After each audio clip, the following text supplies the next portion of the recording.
أعوذ بالله السميع العليم من الشيطان الرجيم من همزه ونفخه ونفثه بسم الله الرحمن الرحيم ولله على الناس حج البيت من استطاع إليه سبيلا۔ حج ورکشاپ کے حوالے سے یا تربیت کے حوالے سے بنیادی چیز تو یہی ہے کہ وہ ایک لمبا پروسیس ہے۔ اس کے لیے پروجیکٹ، کچھ ریٹن میٹیریل اور کم از کم کوئی 2-3 سیشنز یہ ضروری ہوتے ہیں۔ ظاہر ہے آج کے ہمارے اس پروگرام کا وہ خاکہ نہیں ہے، لیکن میں چاہوں گا کہ مختصر وقت میں آپ کو مبادیات اور بہت بیسک چیزیں اس انداز سے ان سے آگاہ کیا جائے کہ آپ کو یاد بھی ہو جائے۔ وہ احباب بھی جو حج و عمرہ پہ جا رہے ہیں وہ بھی توجہ کریں، اور جو حج عمرہ پہ نہیں جا رہے، جانا تو وہ بھی چاہتے ہیں نا انشاءاللہ، تو وہ بھی توجہ کریں۔ اور جو جا رہے ہیں ان پہ تو سیکھنا فرض ہے۔ جب کوئی چیز فرض ہوتی ہے تو اس کو سیکھنا بھی فرض ہو جاتا ہے۔ ہم نے دیکھا ہے بہت سارے لوگ لاکھوں روپیہ لگا کر بھی شاید کہ غیر مسنون یا سنت کے خلاف حج کر کے واپس آ جاتے ہیں، تو اس لیے اس کا سیکھنا بہت ضروری ہے۔ آغاز کرتے ہیں۔ اللہ تعالیٰ مجھے اور آپ کو صحیح معنی میں حج مبرور نصیب فرما دے۔ حج کی 3 اقسام ہوتی ہیں۔ ایک قسم کو حج افراد کہتے ہیں کہ صرف آپ حج کر رہے ہیں۔ دوسری قسم حج قران ہے کہ آپ پہلے عمرہ کرتے ہیں، احرام میں ہی باقی رہتے ہیں، پھر حج کرتے ہیں۔ اور تیسری قسم حج تمتع ہے، اس میں آپ پہلے عمرہ کرتے ہیں، عمرہ کے بعد احرام کھول دیتے ہیں، اور اس کے بعد آپ 8 تاریخ کو دوبارہ احرام باندھ کے حج کرتے ہیں۔ جو میں آپ کے سامنے طریقہ عرض کروں گا، چونکہ ہم لوگ حج تمتع ہی کرتے ہیں، وہ حج تمتع کا سارا پروسیس ہے۔ اتنا آسان ہے کہ جب ہم تفصیل کے ساتھ اس کو ایک ایک چیز بیان کرتے ہیں تو اس کا سکیچ ذہن میں باقی نہیں رہتا۔ اس لیے پہلے میں یہ چاہوں گا کہ مختصراً آپ حج تمتع کا ایک جامع سکیچ اور خاکہ ذہن کے اندر بٹھائیں۔ حج تمتع میں پہلے آپ نے عمرہ کرنا ہے، اور صرف ترتیب کے ساتھ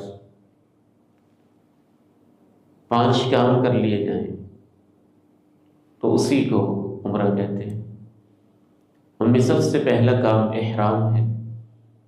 احرام کا مطلب یہ ہے بالکل ایسے ہی جیسے ہم نماز میں داخل ہونے کے لیے اللہ اکبر کہتے ہیں اور اس کو تکبیر تحریمہ کہا جاتا ہے، عمرہ میں داخل ہونے کے لیے احرام ہے۔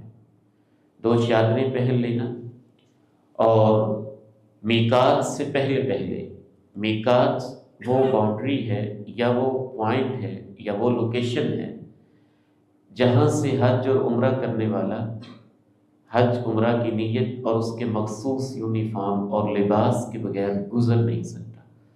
تو میقات سے پہلے 2 چادریں پہن کے نیت کر لینا کہ یا اللہ میں عمرے پہ جا رہا ہوں، اور ایسا عمرہ جس کے بعد میں نے حج کرنے، لبیک عمرہ، میں عمرے کے لیے حاضر ہوں، متمتعا بہا الی الحج، جس کے بعد میں نے حج تمتع حج بھی کرنا ہے۔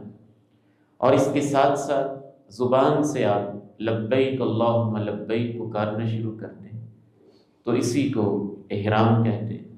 احرام میں داخل ہونے کے بعد آپ کے اوپر پابندیاں ہو جاتی ہیں، بہت ساری وہ حلال چیزیں جو عام حالات کے اندر جائز تھیں۔ ایک خاص یونیفارم، ایک خاص مقصد، ایک خاص مشن، مقدس مقامات پہ داخل ہونے کی نیت کی وجہ سے آپ پر وہ چیزیں بھی ممنوع ہو جاتی ہیں، وقتی طور پہ ان پہ پابندی لگ جاتی ہے۔ تو پہلا کام احرام عمرے کے اندر۔ دوسرا کام بیت اللہ میں پہنچ کر خانہ کعبہ کا طواف کرنا ہے۔ حجر اسود سے شروع ہو کے حجر اسود تک 7 چکروں کو مکمل کرنا ہے۔ دوسرا کام طواف ہے۔ اور تیسرا کام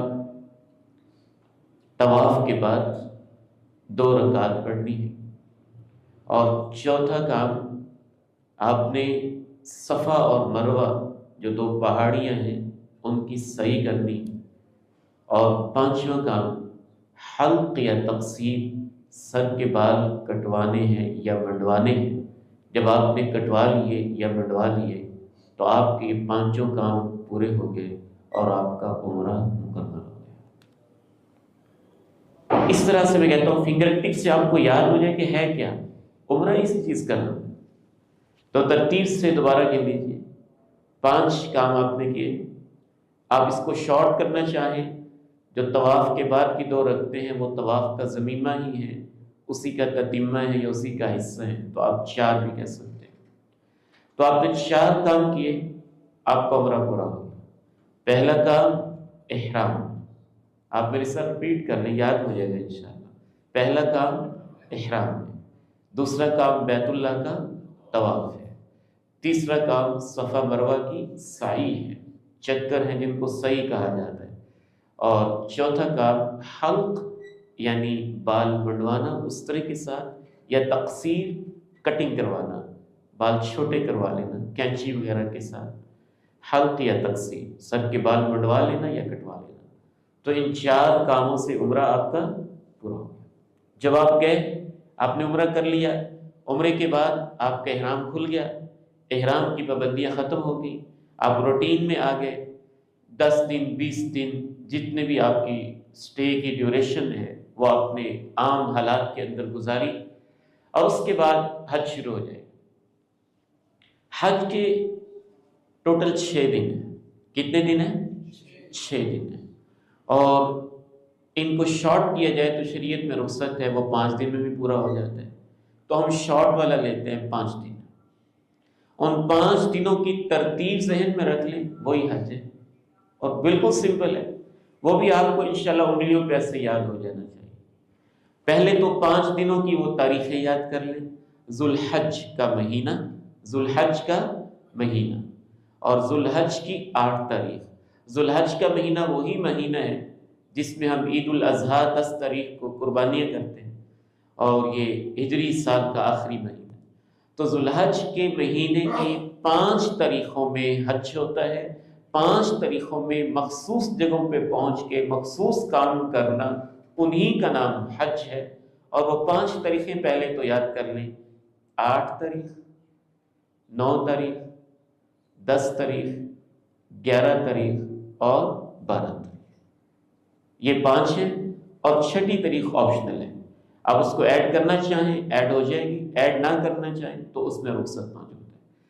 تو اس لحاظ سے بنیادی طور پہ 5 دنوں میں مخصوص جگہوں پہ پہنچ کے مخصوص کام کرنا، ان کا نام حج ہے۔ تو 5 تاریخیں میرے ساتھ ایک دفعہ آپ دوبارہ ریپیٹ کرتے، 8 تاریخ، 9 تاریخ، 10 تاریخ، اس کے بعد 11 تاریخ، اور آسانی ہے، اتنی بڑی آسانی ہے کہ آپ کو انشاءاللہ 1 سے 10 کی گنتی کی طرح حج یاد ہو جائے گا، کہ جو آخری 2 دن ہے نا 11 اور 12، اس میں تو کام ہی ایک ہے، 11 اور 12 کے اندر ایک ہی کام ہے، پیچھے کتنے دن رہ گئے؟ تو ان 3 کاموں کو آپ سمجھ لیں، باقی وہ 2 دن تو ایک ہی کام کرنا ہے، تو ان 3 دن کے اندر کیا کرنا ہے اس کی ترتیب آپ سمجھ لیں گے تو ہی آپ کا حج ہے۔ 8 تاریخ کو سب سے پہلا کام آپ نے دوبارہ حالت احرام میں آنا ہے اور نیت کرنی ہے، حج کا تلبیہ پکارنا ہے، لبیک اللہم حجا لبیک بالحج، اے اللہ میں حج کی نیت سے تیرے دربار میں حاضر ہوں، اے اللہ میں حاضر ہوں، آپ نے تلبیہ پکارنا ہے، اور اس 8 تاریخ کو آپ نے مینا کے اندر چلے جانا ہے، میدان مینا کے اندر 8 تاریخ کو ظہر کی نماز، عصر کی، مغرب کی، عشاء کی اس میدان میں فجر تک رکنا ہے۔ تو 8 تاریخ کو کوئی ایڈیشنل کام نہیں، نماز تو ہم پہلے بھی بیٹھتے ہیں، تو 8 تاریخ کو میدان مینا میں پہنچنا ہی اصل کام ہے، میدان مینا میں پہنچ کے اس مقدس مقام پہ پہنچ کر نمازیں پڑھنی ہیں، ظہر، عصر، مغرب، عشاء اور فجر، ان میں سے جو 4 رکعت والی نماز ہے وہ قصر کر کے پڑھنی ہے، وہ حج کی ایک سنت ہے، حج کا ایک حصہ۔ تو پہلا دن پورا ہو گیا، کلیئر ہے؟ 8 تاریخ کو احرام باندھ کے میدان بنا میں پہنچ جانا۔ اب کون سی تاریخ آ گئی؟ 9 تاریخ۔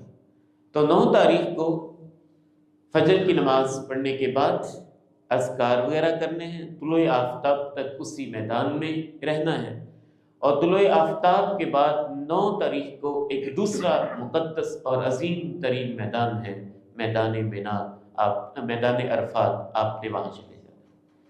تو 9 تاریخ کو کہاں چلے جانا؟ میدان عرفات۔ میدان عرفات کے اندر ظہر بھی ہوگی، عصر ہوگی، اور غروب آفتاب وہیں پہ ہو جائے گا، اور غروب آفتاب ہو جائے گا لیکن مغرب کی نماز آپ نہیں پڑھیں گے، اور اسی تاریخ میں آپ غروب آفتاب کے بعد آپ چلے جائیں گے، اگلی تاریخ شروع ہوگی ایک لحاظ سے، لیکن آسانی کے لیے کہہ رہا ہوں 9 تاریخ والا ہی دن ہے، تو آپ نے میدان عرفات سے میدان مزدلفہ میں چلے جانا ہے۔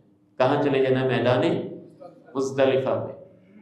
وہاں پہنچ کر نکلنا غروب آفتاب کے بعد ہی ہے، غروب آفتاب تک میدان عرفات میں ہی رہنا ہے، اور غروب آفتاب کے فوراً بعد آپ نے مزدلفہ کا رخ کر لینا ہے، مزدلفہ کو ٹریول کرنا ہے، مزدلفہ میں پہنچ کے مغرب اور عشاء کی نماز جمع کر لینی ہے، اور وہاں سو جانا ہے، آرام کرنا ہے۔ وہ رات آپ نے مزدلفہ میں گزارنی ہے۔ تو اگلی تاریخ کون سی آ گئی؟ 10۔ پہلے ذرا ان 2 تاریخوں کو ریپیٹ کر لیجیے میرے ساتھ تاکہ اچھی طرح یاد ہو جائے۔ حج کے کتنے دن ہیں؟ 5 دن ہیں، 8، 9، 10، 11 اور 12۔ ان میں سے 8 تاریخ میں آپ میدان بنا گئے، اور وہاں ظہر، عصر، مغرب، عشاء، فجر کی نماز پڑھی، اور جو 4 رکعت والی نماز ہے قصر کر کے پڑھی، طلوع آفتاب تک وہاں ذکر اذکار کیے، طلوع آفتاب کے بعد اب وہاں سے میدان عرفات کے لیے روانہ ہوئے، اور یہ 9 تاریخ ہو گئی۔ 9 تاریخ کو آپ میدان عرفات میں آپ نے وقوف کیا، غروب آفتاب تک ادھر ہی رکے رہے، اور غروب آفتاب کے بعد آپ مزدلفہ روانہ ہو گئے، اور آپ نے یہ رات مزدلفہ کے اندر گزاری، اور فجر کی نماز بھی آپ نے مزدلفہ کے میدان میں پڑھی۔ تو اس کے بعد کون سی تاریخ شروع ہو گئی؟ 10 تاریخ۔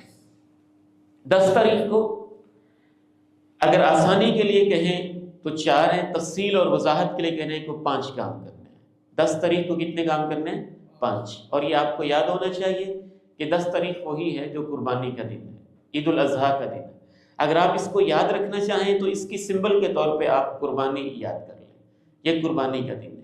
10 تاریخ کو ہی ہم یہاں بھی عید الاضحیٰ پڑھتے ہیں، اللہ تعالیٰ کے حضور قربانیاں پیش کرتے ہیں۔ حجاج کرام جو ہیں وہ ایک اور بڑے مشن کے اندر مصروف ہیں، اس لیے ان کے لیے وہ عید نماز اور وہ سارا سیٹ اپ کی بجائے انہوں نے یہ 5 کام کرنے ہیں۔ 10 تاریخ کو کتنے کام کرنے ہیں؟ 5 کام کرنے ہیں۔ اگر آپ اس کی اصطلاحیں یاد کر لیں تو اور آسان ہوگا۔ پہلا کام رمی ہے، پہلا کام رمی ہے، وہی میدان منا میں، میدان منا کے اندر رمی ہوگی۔ رمی کا معنی ہے کنکر مارنا، اور جو اپنی زبان میں جس کو ہم کہتے ہیں بڑا شیطان یا جمرہ عقبہ، اس کو کنکر مارنا، صرف اسی کو۔ دوسرا کام قربانی، نحر، دوسرا کام کیا ہے؟ قربانی۔ اور تیسرا کام حلق ہے، سر کے بال منڈوانے ہیں یا کٹوانے ہیں۔ اور چوتھا کام طواف ہے، بیت اللہ کا طواف ہے۔ اور 5واں کام طواف کے بعد سعی ہے، طواف کے بعد سعی ہے۔ تو یہ 10 تاریخ کے 5 کام پورے ہوئے۔ جب یہ کام مکمل ہو گئے تو اب 3 دن تو پورے ہو گئے، 3 دن تو پورے ہو گئے، 8، 9 اور 10۔ 10 تاریخ والے کام دوبارہ ترتیب سے ذہن میں رکھ لیجئے۔ 5 کام آپ کو بالکل فنگر ٹپس پہ یاد ہونے چاہیے۔ پہلا کام کیا ہے؟ رمی، بڑے شیطان کو کنکریاں مارنا۔ دوسرا کام کیا ہے؟ قربانی۔ تیسرا کام کیا ہے؟ سر کے بال منڈوانا یا کٹوانا۔ منڈوانے کو حلق کہتے ہیں، کٹوانے کو قصر یا تقصیر کہتے ہیں۔ اور چوتھا کام کیا ہے؟ طواف بیت اللہ۔ اور 5واں کام ہے سعی، صفا مروہ کی سعی۔ تو باقی کتنے دن رہ گئے؟ 2۔ 11 اور 12 کو کام ہی ایک ہے۔ یہاں سے ہمیں یہ بھی سمجھ میں آتا ہے کہ حاجی کے لیے جو بیس کیمپ ہے، جو اصل اس کی جگہ ہے، وہ میدان منا ہے۔ 8 تاریخ کو ہم کہاں گئے تھے؟ میدان منا کے اندر گئے تھے۔ 9 کو ہم گئے عرفات اور مزدلفہ میں۔ 10 تاریخ کو بھی پہلے ہم منا میں ہی گئے۔ طواف تو ظاہر ہے خانہ کعبہ کی طرف ہمیں جانا پڑے گا، وہ کام کر کے واپس ہم نے پھر منا میں آ جانا ہے، واپس پھر منا میں ہی آنا ہے۔ اور 11 اور 12 یہ دونوں تاریخیں بھی کہاں رہنا ہے ہم نے؟ منا میں۔ اور ان دونوں تاریخوں کے اندر ایک ہی ایڈیشنل کام ہے، روٹین کی نمازیں تو پڑھنی ہے، اضافی کام ایک ہی ہے، اور وہ ہے زوال کے بعد، یعنی ظہر کے بعد 11 اور 12 تاریخ کو تینوں شیاطین کو کنکریاں مارنا، تینوں شیطانوں کو کنکریاں مارنا، جس کو ہم رمی کہتے ہیں۔ زوال کے بعد تینوں کی رمی کرنی ہے۔ یہ تینوں کام یہ ایک کام ہے 11 اور 12 تاریخ میں، یہ آپ نے کر لیا تو الحمدللہ آخری آپ کا ایک ہی کام رہ گیا ہے کہ جب آپ نے گھر کی طرف واپس آنا ہے تو پھر بیت اللہ کا الوداعی طواف کرنا ہے۔ تو آج پورا اتنا سمپل اور آسان ہے، جب اصل میں ہم ہر چیز کی پہلے ڈیٹیل میں جاتے ہیں پھر اس کو یاد کرنا مشکل ہو جاتا ہے۔ اور میں اللہ کی توفیق سے گھر سے یہ ارادہ کر کے آیا تھا، دعا بھی کر کے آیا تھا کہ اللہ اس کو اتنا آسان کر دے کہ ہر بھائی کو، بچے کو بھی یاد ہو جائے عمرہ اور حج کہتے ہیں اس کو، اور اس کو یوں انگلیوں پہ یاد ہو جائے۔ تو ایک دفعہ دوبارہ آپ میرے ساتھ ریپیٹ کر لیں تو انشاءاللہ یہ کبھی نہیں بھولے گا انشاءاللہ۔ 4 کام کریں تو عمرہ ہوتا ہے۔ حج کی 3 قسمیں، حج افراد صرف حج کرنا، قران حج اور عمرے کو ایسے ملا کے کرنا کہ عمرے کے بعد احرام نہ کھولا جائے، پابندیاں باقی رہیں گی، اور حج سے فارغ ہونے تک اس کی پابندیاں برقرار رہیں۔ اور تیسری قسم حج تمتع ہے۔ ہم لوگ کون سا حج کرتے ہیں؟ حج تمتع کرتے ہیں۔ تو حج تمتع میں پہلے عمرہ ہوتا ہے اور بعد میں حج ہوتا ہے۔ تو عمرہ کتنے کاموں کا نام ہے؟ 4 کاموں کا نام ہے۔ احرام باندھنا، اور دوسرا کام بیت اللہ کا طواف کرنا، تیسرا کام سعی کرنا، اور چوتھا حلق یا تقصیر۔ اور حج کس چیز کا نام ہے؟ 5 دن ہے۔ 5 دنوں کے اندر اللہ کے پیارے نبی علیہ السلام کی سنت کے مطابق مخصوص میدانوں میں آنا جانا اور وہ کام کرنا جو جو اللہ کے نبی نے کیے تھے، اسی کو حج کہتے ہیں۔ اور ان 5 دنوں میں سے یہ 5 دن ہیں 8، 9، 10، 11 اور 12۔ 8 تاریخ کو منا میں جانا ہے، منا کے اندر ظہر، عصر، مغرب، عشاء، فجر کی نماز ادا کرنی ہے۔ 9 تاریخ کو میدان عرفات میں چلے جانا ہے اور غروب آفتاب تک میدان عرفات میں رہنا ہے، اور وہاں سے پھر مزدلفہ میں چلے جانا ہے۔ اور آگے 10 تاریخ شروع ہو جائے گی۔ 10 تاریخ کو آپ نے 5 کام کرنے ہیں، یا آسانی کے لیے کہہ لیں 4 کام کرنے ہیں: رمی، نحر، قربانی، رمی، کنکری مارنا، اور 10 تاریخ کو صرف بڑے شیطان کو کنکریاں مارنی، اور اس کے بعد قربانی ہے، اس کے بعد حلق یا تقصیر، تیسرا کام سر کے بال منڈوانا یا کٹوانا، اور چوتھا کام بیت اللہ کا طواف ہے۔ طواف کا ضمیمہ ہی ہے، سمجھ لیں، سعی بھی۔ تو 5واں اس کو یاد رکھنے کے لیے 5واں کہہ لیں، 5واں کام صفا مروہ کی سعی ہے۔ اس کے بعد 11 12 تاریخ کو ایک ہی کام ہے، زوال کے بعد تینوں جمرات کو کنکریاں مارنا۔ اگر آپ 12 تاریخ کو فارغ ہونا چاہتے ہیں، غروب آفتاب سے پہلے میدان بنا کو چھوڑ کے آپ باہر نکل آئیں، اور اگر آپ 13 تاریخ کو رکنا چاہتے ہیں تو 13 تاریخ کو پھر یہی کام ہے کہ زوال کے بعد تینوں جمرات کی رمی کرنی ہے۔ تو حج تو آسان ہے، اس کا مطلب انشاءاللہ اتنا پیچیدہ نہیں جتنا ہم اس کو سمجھتے ہیں، آسان ہے انشاءاللہ۔